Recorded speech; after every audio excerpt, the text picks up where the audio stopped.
지난주에 우리 전도서를 이제 시작을 했고, 오늘 이제 두 번째 바람아 멈추어 다오, 이런 제목으로 오늘 1장 12절에서 14절에 있는 이 말씀들 우리가 한번 살펴보면서 하나님께서 이 전도자 코엘렛을 통하여 우리에게 주시고자 하시는 메시지들 한번 정리해 보겠습니다. 먼저 여러분 12절 첫 시작에서 나 전도자는 예루살렘에서 이스라엘 왕이 되어, 이렇게 자기 자신을 소개하고 있습니다. 전도자, 이 코엘렛은 자기 자신의 정체성을 이 12절 초반부에서 분명히 하고 있는 것이죠. 그는 왕으로서 이야기를 하고 있다, 이렇게 이야기를 합니다. 이 말은 사람들 안에 벌어지는 수많은 일들에 대해 멀리 떨어져서 적당한 훈수를 두는 그런 심정으로 이야기하는 것이 아니라는 말입니다. 이스라엘의 왕은 백성들을 자신의 생명처럼 사랑하는 사람입니다. 그는 그런 마음으로 백성들의 삶과 관련된 모든 것들을 살피고 확인합니다. 그러니 그 누구보다 백성들의 현실을 생생하고 정확하게 확인할 수 있는 사람이 바로 이스라엘의 왕인 것이죠. 유홍준 선생의 안목이라고 하는 책이 있습니다. 거기에 보면 이런 문장이 나와요. 그러므로 그림의 묘미는 잘 안다는 데 있으며, 알게 되면 참으로 사랑하게 되고, 사랑하게 되면 참되게 보게 되고, 볼 줄 알게 되면 모으게 되나니 그때 수장한 것은 한갓 쌓아두는 것과는 다른 것이다, 이런 표현이 나와요. 문장 자체가 굉장히 아름답죠. 저만 그렇게 느낍니까? 여러분, 비단 그림만이겠습니까? 백성들을 향한 왕의 마음도 이와 똑같죠.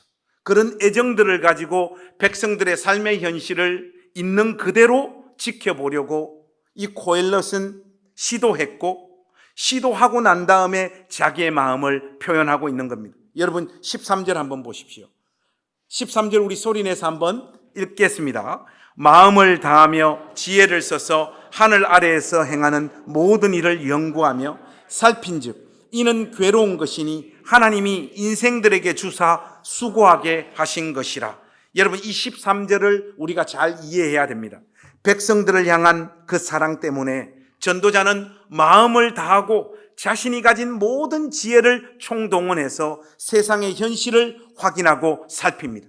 그런데 여러분, 그 결론이 무엇입니까? 모든 일을 연구하며 살핀즉 괴로운 것이니, 그렇게 말하고 있어요. 여기서 여러분, 괴로운 것이라고 하는 이 단어는 상업과 관련된 표현입니다. 그 의미는 삶을 즐길 수 없게 만드는 걱정, 이런 의미를 가지고 있는 거예요. 이어서 이런 괴로운 현실을 하나님께서 인간들에게 주셨다, 전도자는 그렇게 말을 합니다. 여러분, 이런 것들을 주셔서 무엇을 하게 하십니까? 수고하게 하신 것이라. 이번에는 이렇게 말합니다. 괴로운 그 일을 계속하게 하셨다는 것이죠. 수고하다에 해당하는 히브리어 라노보, 이 표현은 분주하게 하는, 몰두하게 하는, 이런 의미를 가지고 있는 단어거든요. 그러니까 정리를 하면 이렇습니다. 하나님은 인간들에게 삶을 온전히 즐길 수 없도록 계속해서 괴로운 그 일에 몰두하게 하시는 분, 이렇게 지금 전도자는 이야기를 하고 있는 거예요. 전도자의 이런 생각들은 사도 바울의 외침과도 일맥상통하는 부분이 분명히 있는 것 같아요. 로마서 8장 20절에 피조물이 허무한데 굴복하는 것은 자기 뜻이 아니요 오직 굴복하게 하시는 이로 말미암음이라, 이렇게 말하고 있거든요. 이런 세상은 선악과를 따먹은 인간들의 삶의 본질이고 솔직한 현실입니다. 과장된 이야기가 결단코 아니고 부정적인 이야기를 하고 있는 것이 결코 아닙니다. 전도자는 이런 인생들의 현실을 애매하게 말하거나 회피하지 않고 있는 그대로 지금 표현하고 있는 것입니다. 먹고 살기 위해 분투하는 인간들의 현실에는 육체적이든 정신적이든 감정적이든 끊임없이 삶의 고통이 동반되어집니다. 산다는 것은 그래서 괴로운 일이죠. 이것은 그 누구도 부정할 수 없는 저와 여러분들의 생의 현실입니다. 내일은 드디어 월요일, All glory to God. 모든 영광 하나님 받으시옵소서. 저에게 직장을 주셔서 감사합니다. 하나님, 저에게 이 귀한 일과 직장을 주신 하나님을 찬양합니다. 이런 사람 나전담 교회에 있습니까? 없습니까? 아무도 없습니다. 내일 아침에는 일어나면서 다 쌍하고 일어나잖아요. 아무도 없어요. 우리 모두는 죽지 못해서 직장으로 갑니다. 자본주의라는 이 무시무시한 세상에서 인간이라는 존재는 부정해봐야 하나의 상품이 된 지 이미 오래되었습니다. 우리는 상품이 된 자기 자신을 팔기 위해 죽도록 공부하고 죽도록 수고하고 일해야 합니다. 그래야지 우리의 삶을 겨우 지탱할 수 있어요. 그런 노동에서 어떤 보람이나 의미나 즐거움을 찾는다는 것은 쉽지 않습니다. 일하면서 굉장히 즐거운 분들이 있어요. 그는 돈이 많이 벌려서 그런 거지 일 자체가 즐거운 게 아니에요, 여러분. 김훈 선생의 밥벌이의 지겨움이라고 하는 책이 있어요. 이 책을 읽으면서 저는 목사지만 꽤 많이 공감을 했는데 거기에 굉장히 재미나는 문장이 나옵니다. 예수님이 인간의 밥벌이에 대해서 말씀하시기를 하늘을 나는 새를 보라. 씨 뿌리지도 않고 거두지도 않거늘 하늘에 계신 아버지께서 먹이시느니라라고 하셨다지만 나는 이 말을 믿지 못한다. 하나님이 새는 맨입으로 먹여주실지 몰라도 인간을 맨입에 먹여주시지는 않는다. 김훈이 이렇게 밥벌이의 지겨움에서 이야기를 하고 있습니다. 여러분들 마음에 좀 공감이 가십니까? 과감하십니다, 여러분. 또 이런 문장 또 나와요. 밥벌이도 힘들지만 벌어놓은 밥을 넘기기도 그에 못지않게 힘들다. 술이 덜 깬 아침에 골은 깨어지고 속은 뒤집히는데 다시 거리로 나아가기 위해 김나는 밥을 마주하고 있으면 밥의 슬픔은 절정에 이룬다. 이것을 넘겨야 다시 밥을 벌 수가 있는데 속이 썩여 이것을 넘길 수가 없다. 이것을 벌기 위하여 이것을 넘길 수가 없도록 몸을 부려야 한다면 대체 나는 왜 이것을 이토록 필사적으로 벌어야 하는가? 그런 이것을 어찌하면 좋은가? 대책이 없는 것이다. 이렇게 표현하고 있어요. 대책이 없다는 말이 마음에 콕 와서 박힙니다. 밥을 벌어먹고 사는 일에 무슨 대책이 있습니까? 그냥 해야 하는 것이죠. 인간은 이런 사이클에서 한평생 벗어날 수가 없습니다. 한평생을 이렇게 살다 가야 하는 존재가 바로 저와 여러분이에요.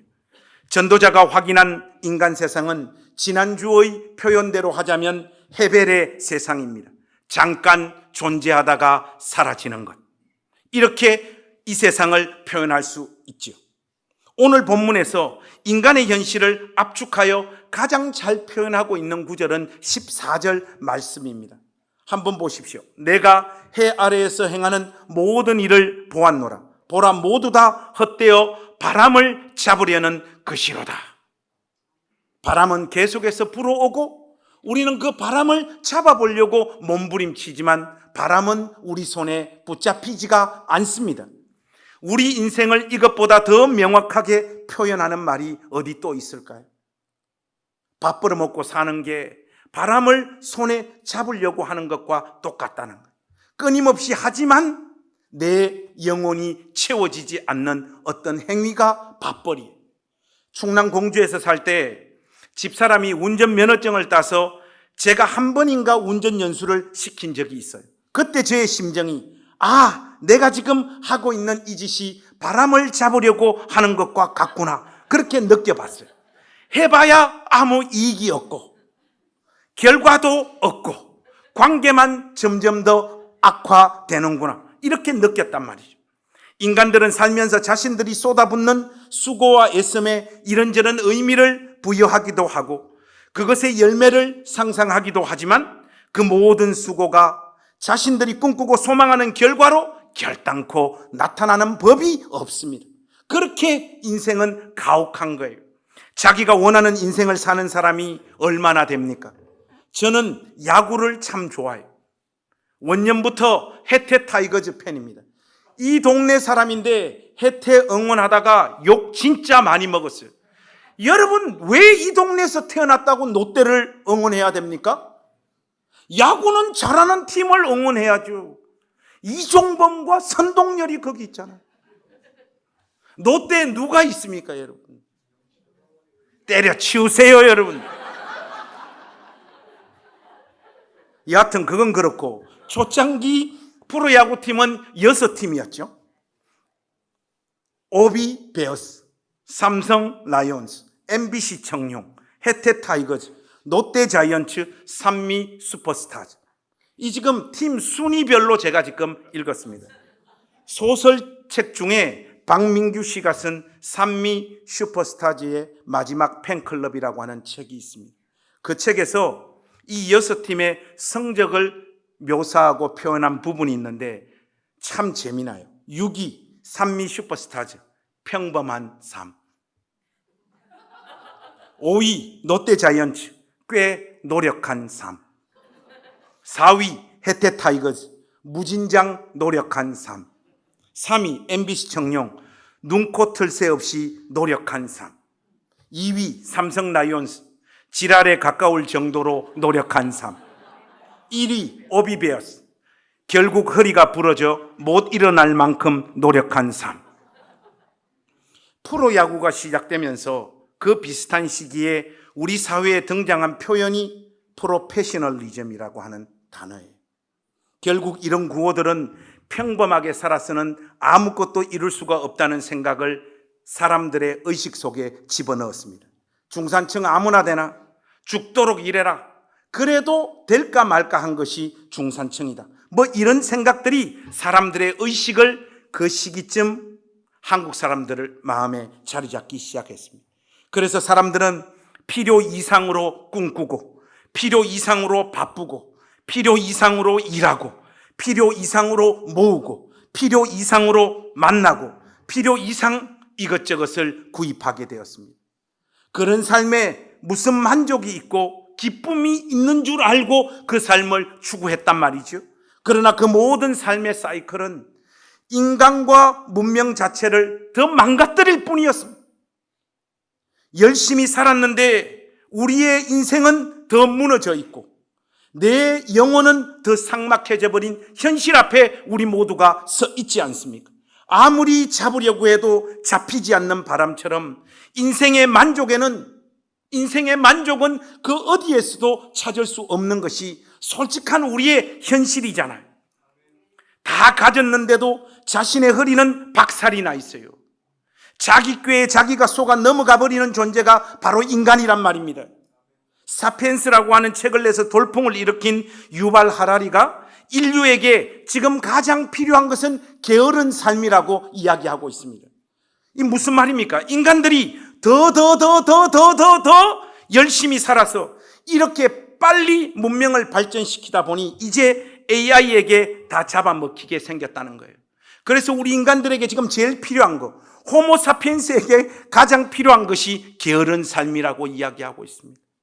해 아래 세상에서 인간이 추구하고 성취하는 모든 것들은 미시적인 측면에서 볼 때는 발전이 있고 진보가 있는 것 같지만은 거시적인 시각에서 보면 전부 다 바람잡는 짓들입니다.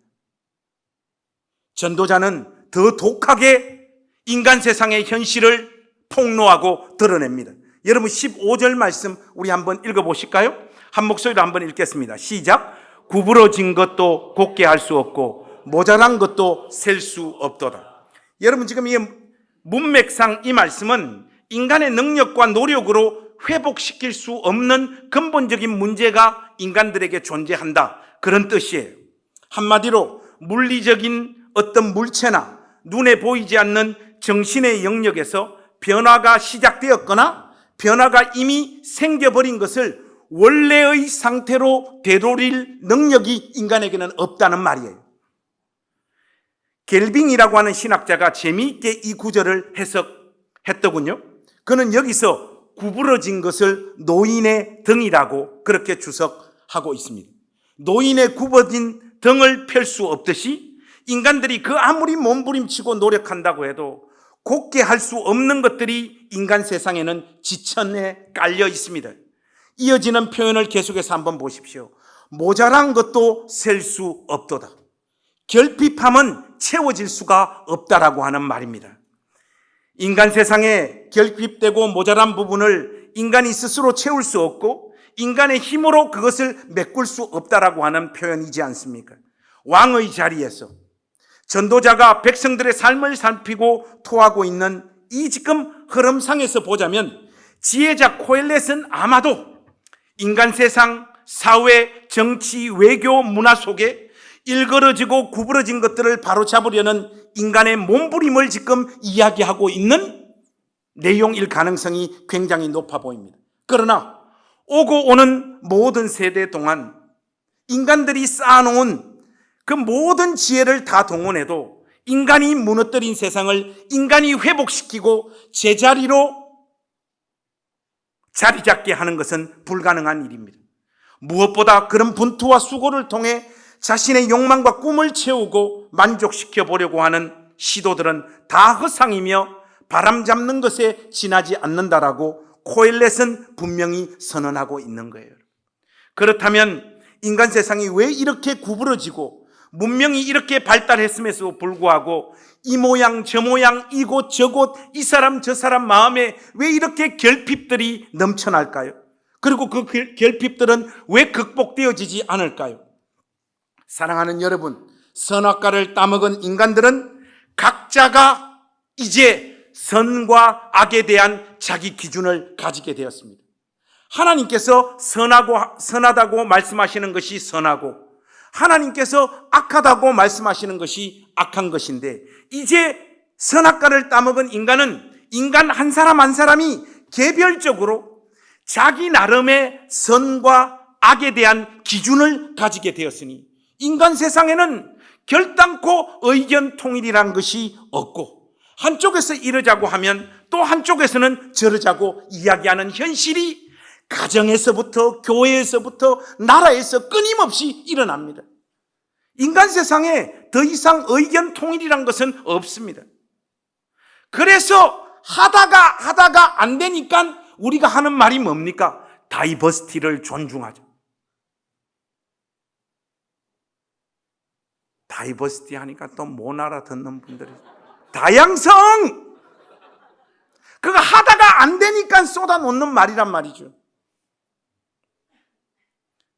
그런 일이 계속해서 벌어지는 이 땅에는 구부러지는 일들이 편만하고 인간들이 가진 이런저런 결핍들은 결단코 채워질 수가 없고 채워지지도 않습니다. 토마스 홉스가 그런 말을 했잖아요. 자연 상태의 인간은 제각각 살아남기 위해 싸움을 벌이는 상태가 될 수밖에 없기 때문에 만인은 만인에 대해 투쟁을 벌일 수밖에 없다. 이것이 인간의 역사고 인간의 생생한 현실입니다. 제가 한 20년 안쪽에 읽었던 신앙서적 중에 최고의 책은 산동수용소라고 하는 책입니다. 이 책은 저자 냉동 길키는 인간의 선함과 역사의 진보를 신뢰하는 다소 자유주의 신학자에 속한 사람이에요.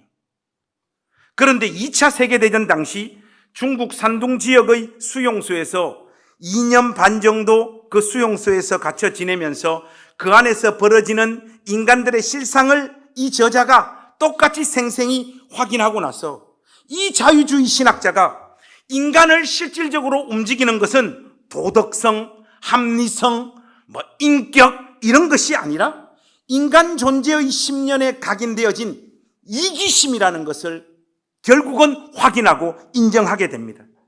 기독교에서 말하는 인간의 원죄를 가장 잘 설명해 주는 단어가 이기심이잖아요. 선과 악, 옳고 그름을 자기의 유익에 근거하여 판단해버리는 이 이기심, 이것이 인간을 움직이는 가장 강력한 힘이라는 것을 냉동 길키는 마침내 확인하고 인정하게 됩니다. 구부러진 인간 세상을 곧게 만들 수 있는 기술력이 인간에게 있고 결핍에 가득한 세상을 만족시킬 이런저런 수단들이 인간들에게 있다고 하더라도 인간들에게는 그것을 공평무사하게 치우침 없이 합리적으로 집행할 도덕성과 인격이 없습니다. 그래서 구부러진 것을 펼 수 없고 결핍을 채울 수가 없는 거예요. 냉동 길키의 목소리를 여러분 그대로 제가 한번 가져왔습니다. 들어보십시오.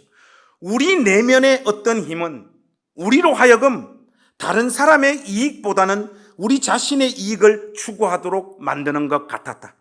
우리는 자발적인 동시에 어쩔 수 없이 불가항력적으로 자기 사랑에 붙들려 있었다. 자신의 힘으로 거기서 벗어나는 것은 불가능해 보였다.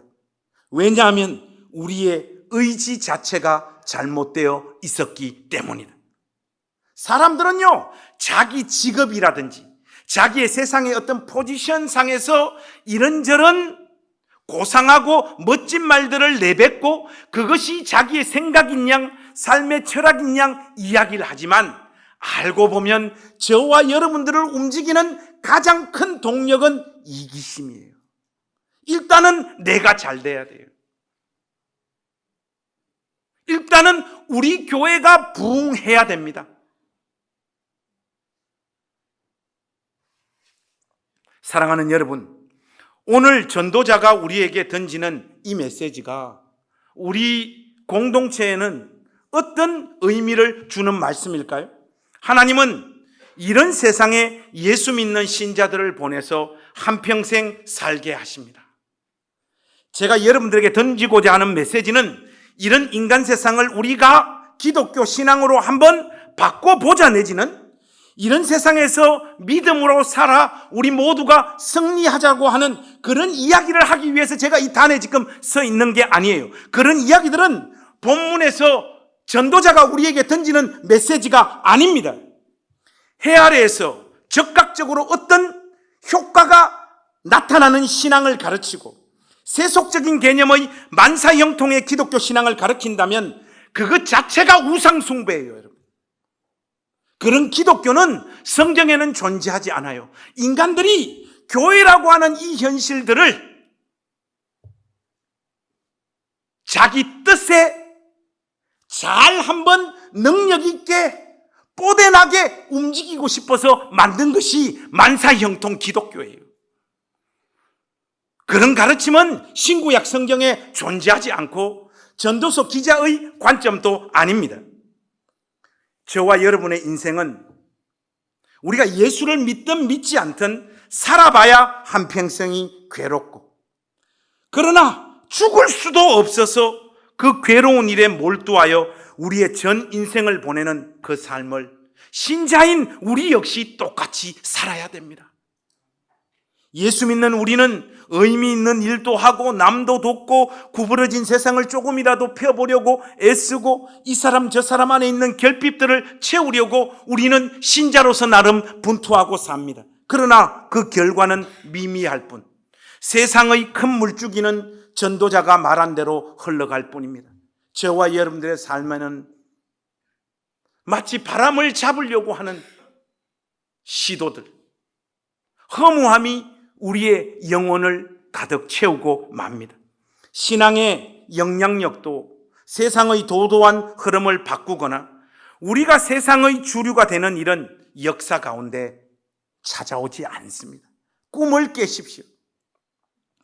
우리 앞세대는 신앙의 이름으로 할 수 있다, 해보자는 생각들이 강한 세대였습니다.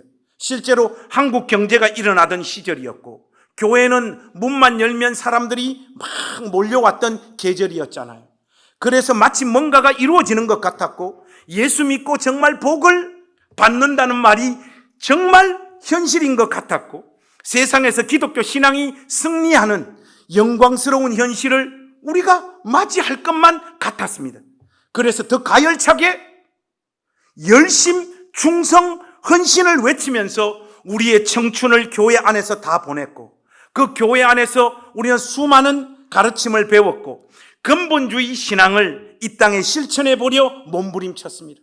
저와 여러분은 전도했고 헌금했고 예배당을 지었고 기도원을 지었고 찬양단을 만들었습니다.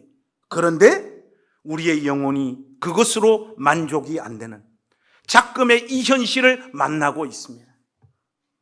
더 괴로운 것은 지금 이 시기는 교회와 신자를 심는 것이 국민들의 예능과 스포츠가 되어버렸습니다. 이 지점이 우리의 딜레마입니다. 우리는 봉사하다가 다 지쳐버렸고, 교회에서 봉사하는 일 이외의 것으로는 하나님을 섬기고 믿는 법을 제대로 배우지 못했습니다. 그랬기에 기독교 신앙으로 무엇을 해야 될지, 어디로 가야 될지 우리는 길을 잃어버렸습니다. 그저 세상에 나가서 선한 신자가 되자 정도의 생각들을 가지고 살 뿐입니다. 시킨 대로 열심히 순종하고 여기까지 왔을 뿐인데, 우리가 가진 기독교 신앙으로 우리의 영혼이 평안을 누리지 못하는 것, 우리의 삶이 해석되어지지 않는 현실 앞에 우리가 놓여 있습니다. 예수를 아무리 진실하고 열심히 믿었고 목사님들이 가르쳐 주시는 대로 실천하고 애를 썼는데 가슴은 허무하고, 내가 믿고 확신하는 이 기독교 신앙으로 세상이 해석되어지지 않을 뿐만 아니라 내 삶과 내 인생이 이해되어지지 않는단 말이죠. 뭔 또 아멘이야. 전도서의 코엘렛은 도대체 우리에게 어떻게 살아라고 이렇게 인간 세상을 이런 식으로 다 까발리고 그 정체를 드러낼 뿐 구체적인 어떤 지침 하나도 우리에게 주고 있지 않을까요? 오늘 본문 말씀만 보면 이거 뭐야 이거? 하나님이 우리에게 괴로운 것을 주셨어.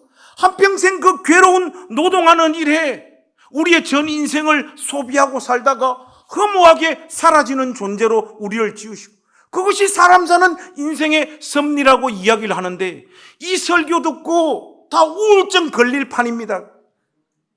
실질적으로 교회 다니는 사람들이 예수 안 믿는 사람들보다 우울증 더 많이 걸린다는.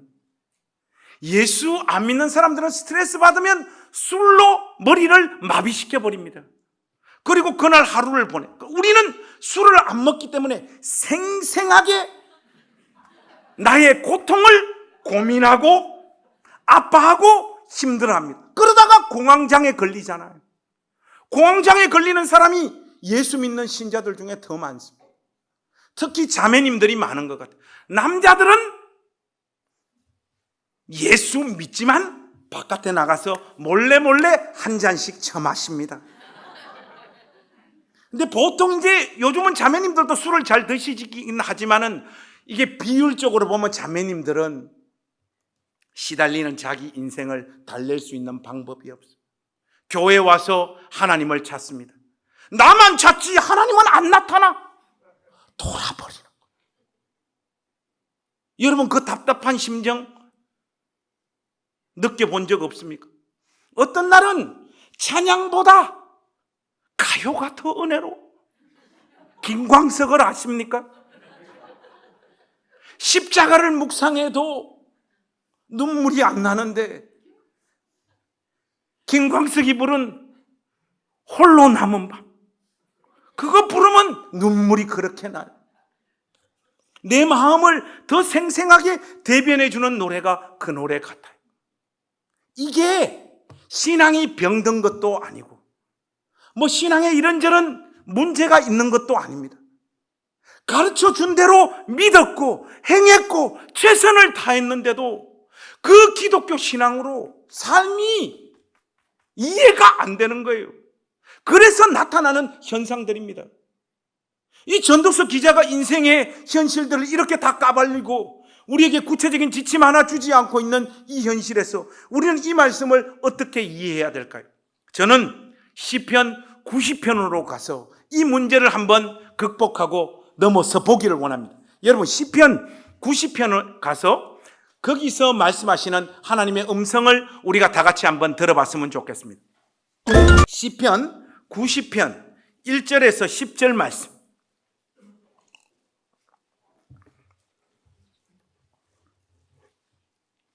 항상 교회는 남자들이 먼저 읽고 우리 교회는 항상 거꾸로 하겠습니다. 1절을 우리가 자매님들이 읽어주시고 2절은 형제님들이 읽어주시고 하면서 10절까지 교독하겠습니다. 우리 자매님들 준비되셨죠? 자, 먼저 1절 시작. 산이 생기기 전, 땅과 세계도 주께서 조성하시기 전, 곧 영원부터 영원까지 주는 하나님이시니이다.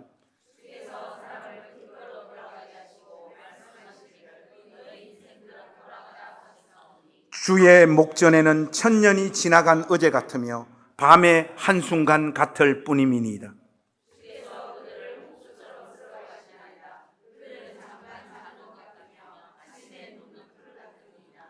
푸른 아침에 꽃이 피어 자라다가 저녁에는 시들어 마르나이다.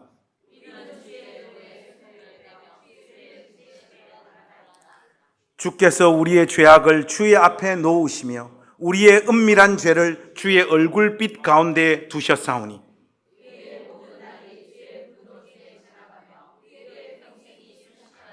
10절은 우리 다 같이 한번 읽겠습니다. 우리의 연수가 70이요 강건하면 80이라도 그 연수의 자랑은 수고와 슬픔뿐이요 신속히 가니 우리가 날아가나이다. 시편 90편 읽으니까 우울증이 더 찾아와. 그렇지 않습니까? 모세의 묘사가 너무나 전도서의 코엘렛의 마음과 시각과 닮아 있습니다. 그런데 여러분, 이게 과연 기도입니까? 탄식입니까? 하나님 앞에 따지며 땡깡을 부리는 것입니까? 세상에 이런 기도가 어디 있어요, 여러분? 그런데 우리 인생들의 현실을 너무나 정확하게 담고 있습니다. 여러분들 그렇게 느껴지지 않습니까? 모세는 120살을 살았죠.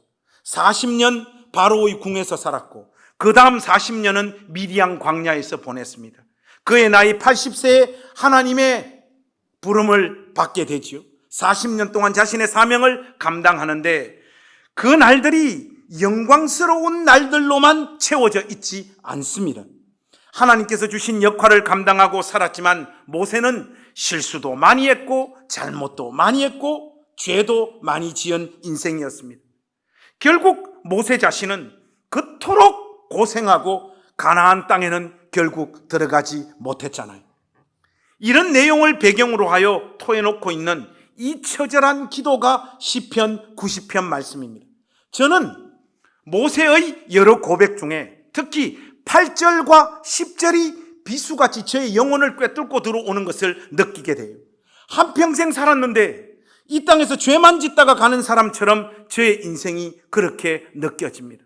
여러분, 목사로 산다고 해서 별 다르지 않습니다. 여러분, 저보다 죄 많이 지어봤어요? 여러분이 목사가 아니어서 지을 수 없는 죄를 목사라서 저는 많이 지었다고요. 우리 집 사람은 더 지었고. 진실로 이 땅에서 죄만 짓다가 저의 인생이 다 지나가는 것만 같은 이런 괴로운 날들이 저의 인생의 시간에서는 대부분인 것 같아요. 그 많은 죄들을 저의 삶과 인생을 통해 주님은 다 결국은 또 드러내시는 것 같습니다. 이 모세의 기도가 너무 절절해요. 무엇보다 제가 결국 나팔 불고 자랑하는 것들은 수고하고 눈물 흘린 것밖에 없는 것 같습니다. 뭔가 손에 쥐어지는 성취와 만족이 없습니다. 자책하고 괴로워하다가 저의 삶과 인생이 다 흘러가는 것 같아요. 엄살이 아닙니다, 여러분. 저는 웃는 일보다는 자책과 고민이 더 많은 사람입니다. 그냥 저의 인생이 너무 한심하게 느껴져요. 얼마나 우리의 인생은 짧고 허무합니까?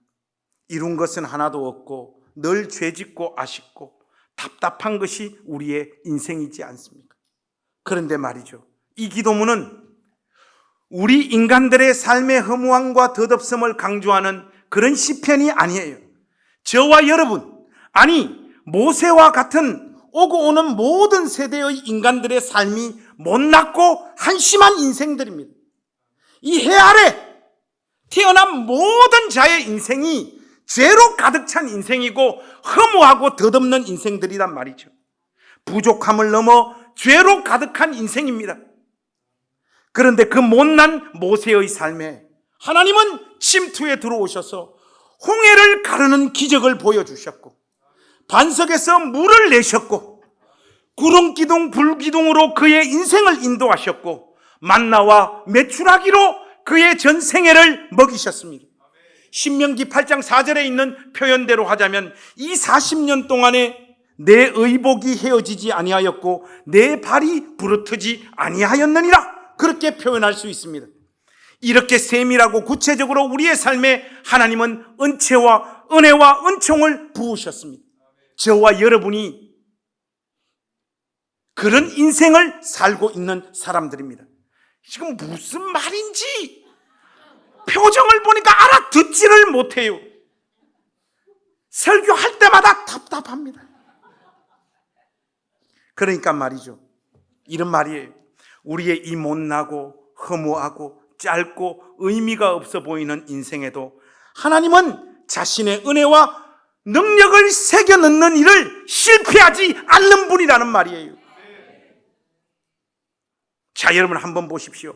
나를 축복하지 않으면 보내드릴 수 없습니다라고 따지며 매달렸던 야곱의 환도뼈를 치셨던 하나님이시잖아요. 전 세계 최고의 구약 성경학자로 손꼽히는 미국의 월트 브루그만이 하나님의 이 행동에 대해 이런 주석을 하십니다.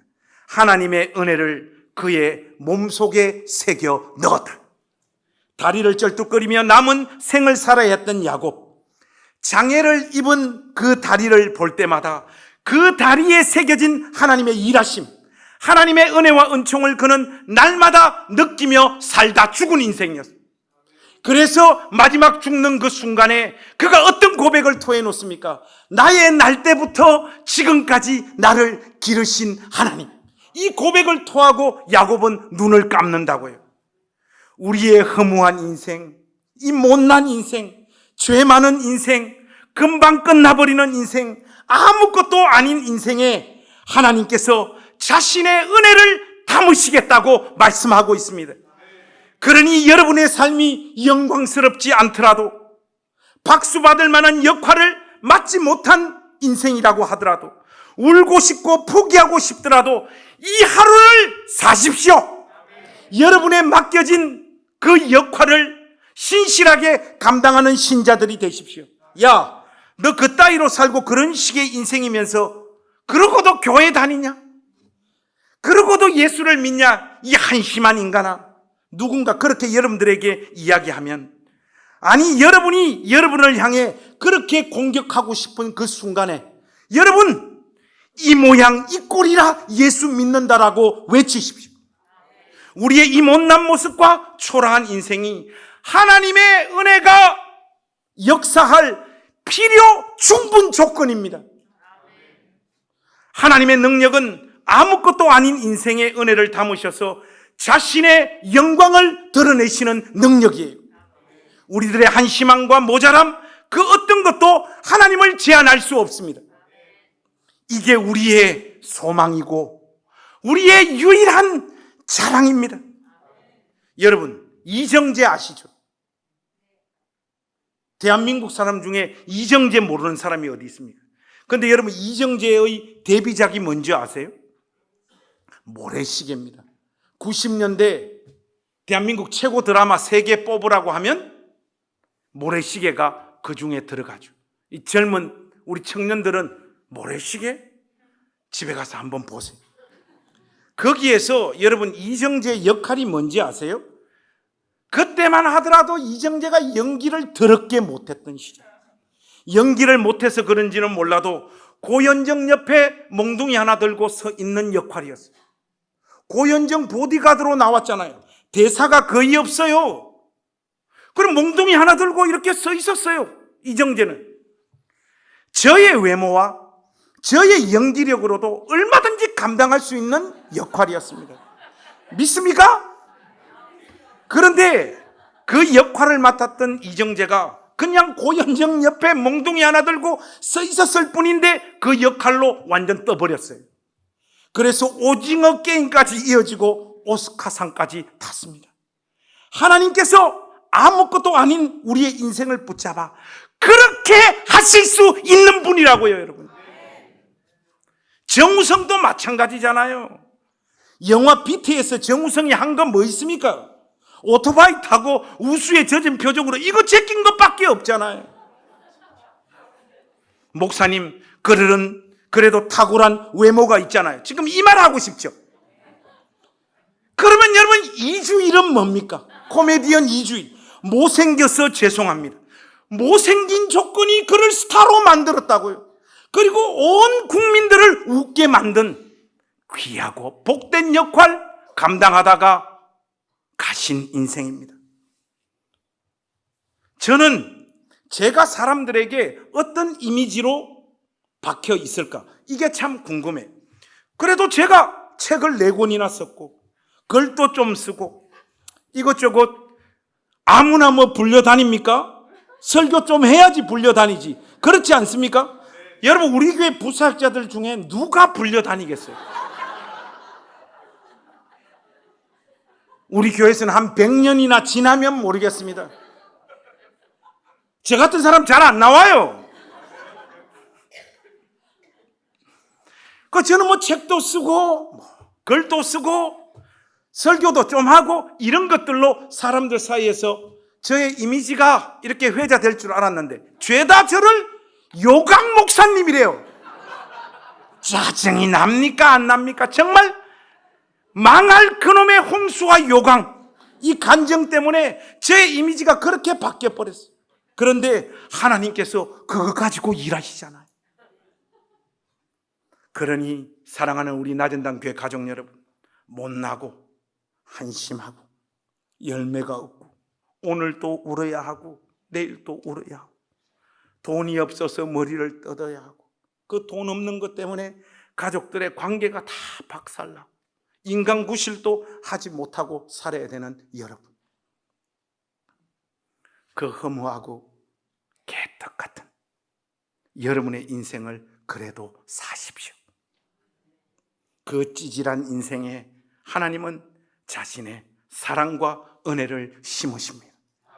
그 아무것도 아닌 것 같은 우리의 인생 위에 그리스도의 십자가의 은혜를 새겨 넣는 분이 우리의 하나님이십니다. 그래서 우리를 복되게 하십니다. 예수 안에는 실패한 인생이 아무도 없음을 기억하시고 오늘 여러분들에게 주어진 여러분의 역할, 이정재는 보디가드, 정우성은 오토바이라도 타지, 저와 여러분은 세상의 기준에서 보자면 보디가드 역할도 못 맡고 오토바이도 못 삽니다. 우리 박 권사님은 전봇대 1, 우리 유길숙 권사님 그래도 외모가 있으시니까 지나가는 행인 1로 해드리겠습니다. 우리는 다 그런 역할입니다. 전봇대, 행인 1, 그것이 우리의 인생이라고 하더라도 이거 분명히 이렇게 살다가는 아무런 역사, 아무런 열매, 아무런 결과도 없이 끝날 것 같은데 하나님, 우리가 아버지로 섬기는 하나님이 그런 인생을 그냥 내버려 두지 않겠다라고 우리에게 약속하시잖아요.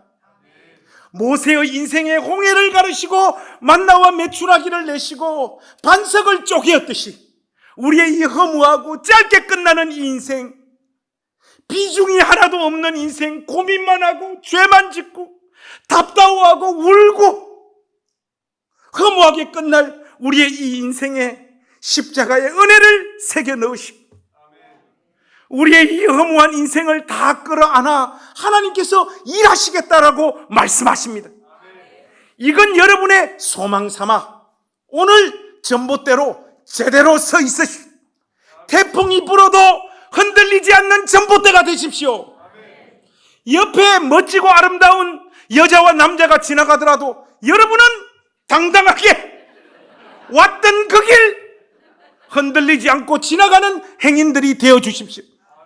저도 여기 이 자리에서 별것 아니지만 매주 일주일에 한 번 고래고래 소리를 지르며 하나님의 편을 드는 목사로 살다 죽겠습니다. 여러분은 여러분의 역할을 해 주십시오. 그리고 그 인생 위에 하나님께서 어떤 은혜를 담으실지 우리가 생생히 눈을 떠 목도하며 지켜보며 우리의 허무한 인생을 복되게 하실 그 하나님을 종국에는 찬양하는 그 영광된 자리에 저와 여러분이 서기를 원합니다. 이 일에 있어 실패하지 않는 우리 낮은담교회 모든 가족들이 되시기를 우리 구주 예수 그리스도의 이름으로 축원합니다. 기도하겠습니다. 하나님 아버지, 참으로 우리 인생은 빨리 지나갑니다. 빨리 지나갈 뿐만 아니라 못나고 한심하고 열매가 없고 울어야 되는 날들이 대부분입니다. 하나님께서 이런 아무것도 아닌 인생 위에 은혜를 담으시겠다고 약속하셨습니다. 우리 모두 그 약속 하나 붙잡고 살기 원합니다. 오늘도 꼿꼿이 서 있는 전봇대 되게 하시고 여기저기 기웃거리거나 유혹당하지 않으며 어깨를 펴고 걷는 행인들이 되게 하시고 신실한 남편과 아내와 엄마와 아빠가 권사와 집사가 되는 인생을 살 수 있도록 하나님 우리를 붙잡아 주시고 우리의 이 허무한 삶에 은혜를 부어 주시옵소서. 진실로 우리는 하나님 밖에 없습니다. 우리가 우리의 이 찌질한 인생을 뒤돌아볼 때 우리는 소망이 없습니다. 하나님, 우리를 긍휼히 여겨 주시옵소서. 우리의 이 인생에 하나님 은혜를 담으셔서 하나님 영광 받으시고 우리의 인생도 복되게 하여 주시옵소서. 그 사실 신뢰하고 믿으며 오늘 이 하루도 주 안에서 살기 원합니다. 예수 안에 있는 우리의 인생, 실패하려고 해도 실패할 수 없는 운명임을 자각하고 깨닫고 알아 오늘 이 하루도 노래하며 걸어가기를 원합니다. 우리와 동행해 주시고 우리 손을 잡아 주시옵소서. 예수님의 이름으로 간절히 기도하옵나이다. 아멘.